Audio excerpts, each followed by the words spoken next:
The first time ever translated into English, we're talking The Flowers of Buffoonery by Osamu Dazai today. What is buffoonery in Japanese?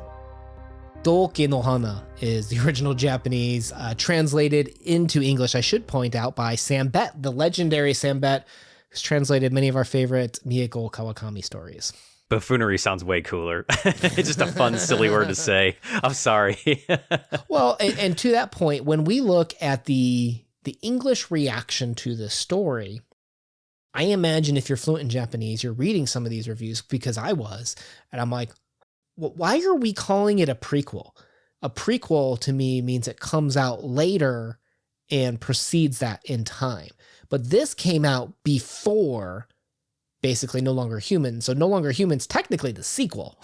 I was a little bit confused that as well, because we had read No Longer Human and then discussed that there was, quote, the sequel coming out, The Flowers of Buffoonery. And I thought, oh, okay, because you think, oh, this is going to be before that story, right? Because I feel like No Longer Human starts you off as the kid, gets you to pretty far in Yozo's life, and then what is this story going to provide us? And I kind of had the misnomer that it was going to be more maybe like of his childhood, or that it was going to be more about like his parentage, his heritage, his family, kind of as the prequel. When we look at this is the dawn of Yozo, right? 1935 is when this comes out, I think, at least in Japan.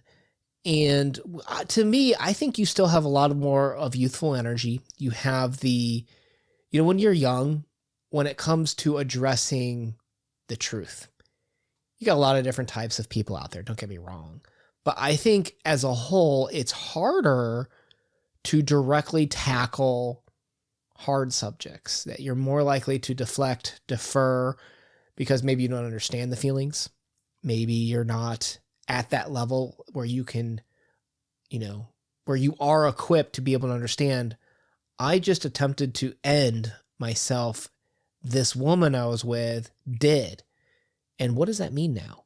Right? So to immediately turn around and have this jovial, joking camaraderie between friends, we start to question, what's the real story here?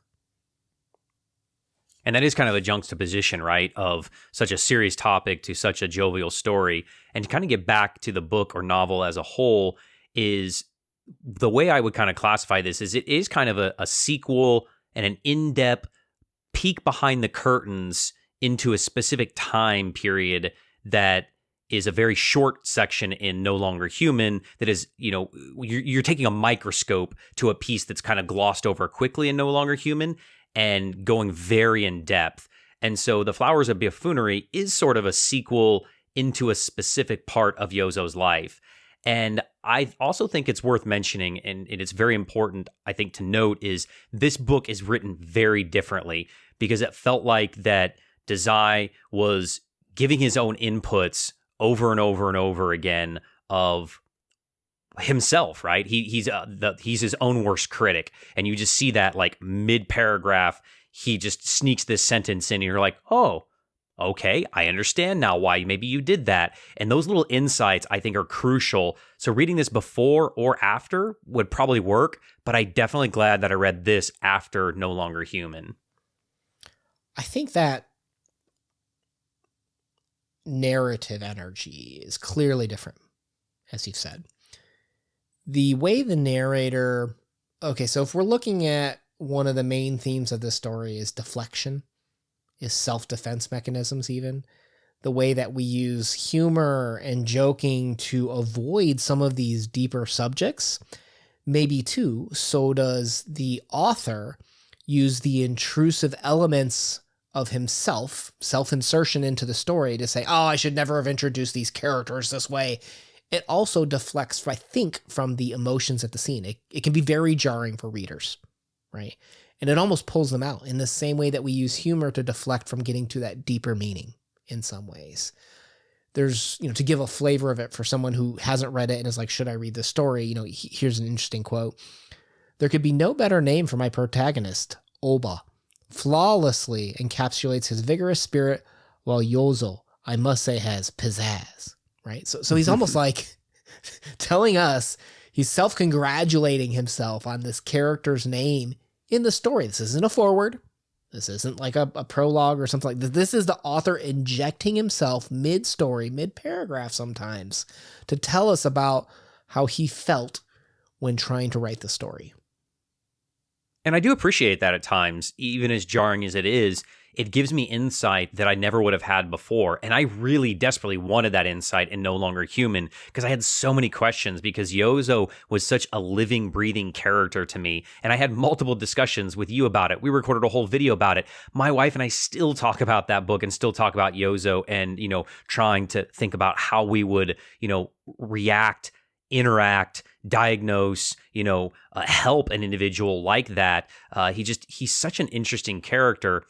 And I appreciate those insights. I also think, is Dazai one of those individuals that was looking for a compliment? Is he fishing? That person that we all have a friend like that that's like, oh, I did terrible, or I'm so stupid. No, you didn't, guy. You're awesome. You're wonderful. You did such a good job. Look at this. They're trying to look for that, help when they know that they did bad. And sometimes it feels like that he's doing that. I think you are correct that the way Dazai is engaging with us as a reader is he's trying to elicit a response. Is it self-affirmation? That's hard to say, because at the same time, when he looks at what happened with him, okay, let's take a step back. Is what's happening here in this book 100% fiction? No. Is it 100%, biography, nonfiction? No. It's somewhere in between. It's this novel experience, right? I think you might have read a little bit into Dazai's life. If you didn't know, at this time, he had at least tried to end himself twice. Once was, I think it was like either October or December of 29. I can't remember. But then the other was like right when he had left school, basically. I think he got expelled, and within a matter of 2 weeks or something like that, he tried to basically do the same thing the way this book starts. So the book starts with him being discovered by a fisherman boat after him and this woman named Sono basically tried to do a dual suicide. And Dazai had done the same thing in his real life, where he had tried to do this with a bartender or something like that. I can't remember exactly, but she didn't make it and he did. In the same way in the story, the woman didn't make it and he did. And in the same way that he was discovered by a fishing boat, questioned by authorities, and then ultimately kind of exonerated by his family's influence to not have charges pressed against him. Well, gosh, that looks a lot like the story and structure behind what is the plot of the Flowers of Buffoonery too. So you have to imagine he's putting himself out there. And maybe I think some critics might find that this book is too dismissive or doesn't go deep enough. Give it time, right? This just came out in English. You and I have only read this once. We need more time to sit with it. But I think there's design here, right? Even from when we look at the chapter titles, like all those hiragana characters, that's the iroha, which if you didn't know is an old poem, which it's a poem where it uses each letter of the Japanese language once and one time only. So imagine being able to write a poem in English using A only once, B only once, C only once. Oh, wow. That's cool. Right? It's a little bit harder in English because of the usage of vowels being separated, like Japanese is phonetic with the way that these hiragana are written, right? But there's a very clear design for what you're going for there. And that sequence is a lot of times used for numbering like legal documents or medical documents, right? The way that we look at this story is almost a medical diagnosis or walkthrough of what's happening with Yozo. And that's the problem. The same problem we had in No Longer Human is we're trying to get past that mask, right? And he's constantly using humor and deflection to divert us perhaps from the pain that's really happening. Because if you remember, when the police come and talk to him, he's stone-faced, right? But then as soon as the police left, what happens? He broke down and cried. Yep. Yeah. I also feel like Dazai is doing that, and again, that novel kind of way, because there's parts of this story that feel off a little bit, I would say, especially when they're talking about like the nurses, or when they're talking about some of the other patients in the other rooms or out on the balcony. These seem to be those diversions, those distractions within the story itself as well, that we shouldn't focus too much on, because then we'll see the truth of that Yozo has some major issues to deal with. I mean, he just tried to unalive himself, and it seems to just be, hey, boy, you seem good. Let's play some cards. And it's just like, we're not playing cards because we want to. It's because it's a distraction. Everything in the story is just distraction. It's like beautiful nurse, beautiful sea, playing cards, joking with my boys, getting mad and fighting with my brother. Nothing is hitting what is the true problem here. Yozo never addresses that. Dazai never addresses that of what is the problem and how can we fix that. He just sits around smoking all day and magically he's going to get better. And that is incredible that we are seeing true insight of how some people really live their lives. And a lot of us can relate to that we never really address head on our actual mental problems. We just skirt them. We never take hold of what is truly wrong. Isn't that also somewhat problematic that we can be so formulaic that if you follow this formula, you're perceived as human, right? You talked about the beautiful nurse. Well, you remember there's several references to the scar above her eye, and she won't reveal it. She doesn't reveal about how she was called like Hotaru, like firefly almost by coworkers or friends or something like that. And then even like the way that like Hida changed, I think, like his major because he was so inspired by Yozo's eye for art, right? Yeah. And what is art but a representation of reality? In the same way that these people are representing reality, how they truly feel with these jokes, these games. It's all a way of deflecting reality. Interestingly enough, with how formulaic we can be and how easy it is to deflect, which I think is kind of a problem. I was reading this article where this ex-FBI agent was talking about how when he was tracking someone or he was following someone, what would he do when people started to smell him out, right? Like, oh, like is that guy doing something? He would start to pick his nose because he knew that when people saw him picking his nose, they'd look away because it's like embarrassing or gross, right? So if you have that power to just do something that is not expected by society, like picking your nose, that it diverts the true attention from where you do need to be looking. Isn't that saying something about how easy it is to manipulate us? I would definitely agree that a lot of times some people are easily manipulated. I think that it comes down to those social norms, right? Those social cues. And Yozo has become a master of reading a room, a master of reading people, and how to navigate that safely to keep his mask in place, to keep his true feelings buried. And I think that a lot of us do that because we don't want people to know the true us, but also society hasn't allowed us to come out and be the true us. That's just not something that's socially acceptable. How are you? I'm good. How are you? Good. Thanks. Have a great day. Bye. Like it's so informal. There's nothing that's very personal about it. And that, it's very fake. And that becomes the accepted way of how we handle interactions between people. Even people that are seen as, quote, good friends like Yozo and his friends, their relationships are so trivial. They have no real meaning in conversation. And I think Mano, I don't know how to say her name, but she seems to point that out all the time as well. All the boys do is seem to joke. They never seem to have any real interaction with one another. They just go about their business. Like they don't want to talk about the hard, gritty truth of life and what's really going on with them. Oh, there's even a quote. They say, young people never say anything straight. You can tell they're being honest if they hide behind a laugh. Oh, that's good. And I don't know about you, but it really made me think about this quote. It's often misattributed to Robin Williams. While he delivered the line, he didn't actually write it, but it's from a 2009 film. But this was circulating a lot after Robin Williams, made a very hard choice to kind of end things. But there's this quote that I think is very profound. It said, "I used to think that the worst thing in life was to end up alone. It's not. The worst thing in life is to end up with people who make you feel alone." So Oh, maybe that distraction is avoiding some hard truths, but maybe it's necessary. Maybe sometimes that humor, the way that these boys, and it even talks in the narrative how they would sometimes meld together, they would mirror each other's images, their hmm. interests, their good nature, because it strengthened their bond. That sometimes it's necessary to play that mask in order to feel more love, to feel happiness in some regards.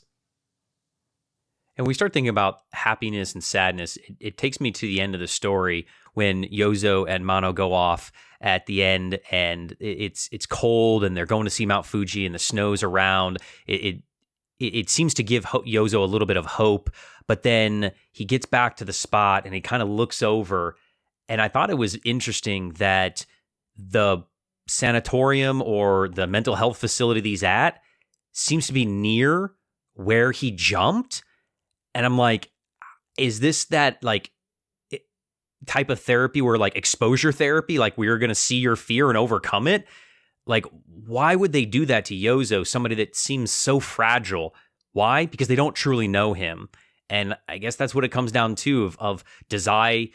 Maybe it was a cry for help of, do we ever truly know somebody, and how can we know somebody? And if we do, can we help them? Would we like them after the fact? Would we want to still continue knowing them and help them once we get below those layers? And as they look over and they can't see Mount Fuji, it's kind of heartbreaking, and just it pulls you right back into that no longer human story. And I'm just like, I need more of this man's life, because he's such an interesting character and such an insight into, I think humanity. It can be hard, right? Because in the same way that these characters use regression as self-defense to resort to a childlike state, right? Almost like returning to innocence in a sense. How can you get to know someone when they truly do divert like that? When we spent a lot of time talking in our No Longer Human talk about his family, about how he's kind of invisible. And at first I'm like, oh my gosh, his family's coming to see him at the hospital. Like, did I really understand? Did I misread that part of No Longer Human? And that's when they talk about how, sometimes families just viewed as this bank account, right? There's that Mm-hmm. one quote in the novel, and how the family didn't care about Yozo. They just wanted to make sure that his name was exonerated to protect him, to protect probably their own family in some regards. Brother didn't even ask about him half the time, right? Just showed up. Here's what you say. Here's what you need to do, just to clear him of the law and wrongdoings, because they didn't care about how Yozo was doing. They cared about how others impacted themselves, which is another form of like a selfish drive as opposed to like that connection. And that's typical, right? I think in many societies, especially in Western culture here, that you aren't supposed to ask how you're doing. And if you do, it's going to be a superfluous, superficial, yeah, I'm good. It's not going to be, I'm awful, man. I'm depressed. I don't know what I'm going to do with my life. My art sucks and I hate everything. Like, what if Yozo just started word vomiting all of his issues? Like, what would his brother do? What could he do? And I think it's that shield that we all have up in society, that we are not going to get to those finer points. We're not going to get to those details. His brother and him are, they're not family really, only in blood. They can't go to each other for support, and that breaks my heart. And I guess that's something that is being brought to the forefront of, maybe we should try to break down those social norms and be able to cry and hug and support one another through everything, and not, just be like, hey, I got a joke for you, bro, man. that we can be more supportive of one another. Yeah. You've brought up art a couple times, I've noticed in this discussion, right? And art is a big part of Yozo and how he expresses himself, and Hida, as well as the art of this author talking about, oh, I'm so clumsy. I introduced these two characters after this scene was woven so perfectly. Clearly, art as expression or consumption, right? Because they do talk, there's that quote where they talk about how even the greatest masterpiece is no more than a commodity, just like a pair of socks. How did the usage of art impact you with this story? I don't know if I have a specific answer for you, but I think of The book is art itself, obviously. Yozo and his art is some type of expression, but it's always in such a negative manner, right? The art is always never good enough. His art is, downplayed by his brother. It's not treated as a real job. He has basically one fan, he himself seems, self-deprecating on his own art, or it's viewed as so simplistic, I think is how it's described a couple of times. I think that it was an outlet. I think that it could have been a cry for help. I think a lot of times we put things that we can't say, we can't use our words because might not be a word for it, or we don't know how to express ourselves through our words. And that art is a way to do that, visually of how we feel. And maybe that's how Yozo feels about himself, is he seems so plain, although he's supposed to be putting on much more because he's been tricking everybody of who he truly is since a child, becoming that jokester because we read the other book, that this is who he truly is just this very simple man that isn't the jokester. He doesn't want to be that. And this art is an insight to his real feelings. Yeah, we've talked before about how art in mimesis, representing the internal to the external, representing reality in art. And I think you've got a very interesting line there where you said that his art was never good enough, right? And if we view Yozo, who was always self-deprecating, thinking he was never achieving what he needed to, he was never performing to what society did. And obviously he wrote this in 1935 with No Longer Human coming out, 13 years later in 1948. So we'll check out our talk on that. We have a very interesting quote here that I thought I'd kind of read to us real quick here. That's on page 30 of this. "I'm horrified by failure. I can't bear to have the secrets of my heart revealed, but such efforts are in vain. Ah, are not all authors the same, so quick to dress up their confessions? I barely qualify as a human. Will I ever be a functional member of society? Even as I write these words, I worry how the sentences will sound." Dang. I think he hits it on the nail on the head. I think that a lot of our authors, they're going through turmoil, and that's how they express themselves. Only be through the written word are they good at it, but not the verbal word. And Yozo is his verbal word, and No Longer Human is his written word.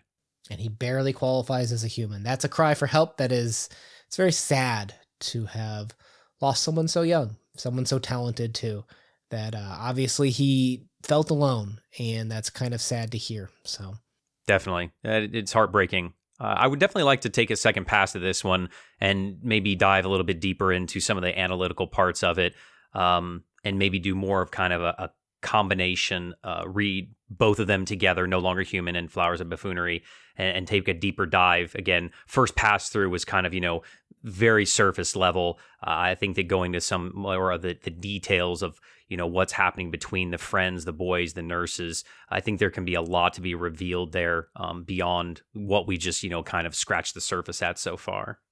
Yeah, 100%. First read, very, very happy with the first read. I'd be more than happy to return to it in the future, and kind of splash some of the water above the surface, as the boys did not want to have happen, if you will. So great story. Highly recommended. Obviously, if you haven't read it, I know some people watch these just to get a feel for it and to get kind of an idea of some of the analysis, because the plot isn't really where it is for the stories that we choose. It's all about that discussion and deeper meaning. Let us know what you guys thought of this story. Did you just kind of scratch the surface? Did you find a lot of depth there? Maybe not as much as No Longer Human, but there's still a lot there for any type of a Dazai writing. So I hope you guys check it out. Look forward to hearing from you in the comments. My name's been Una. Peace. Peace.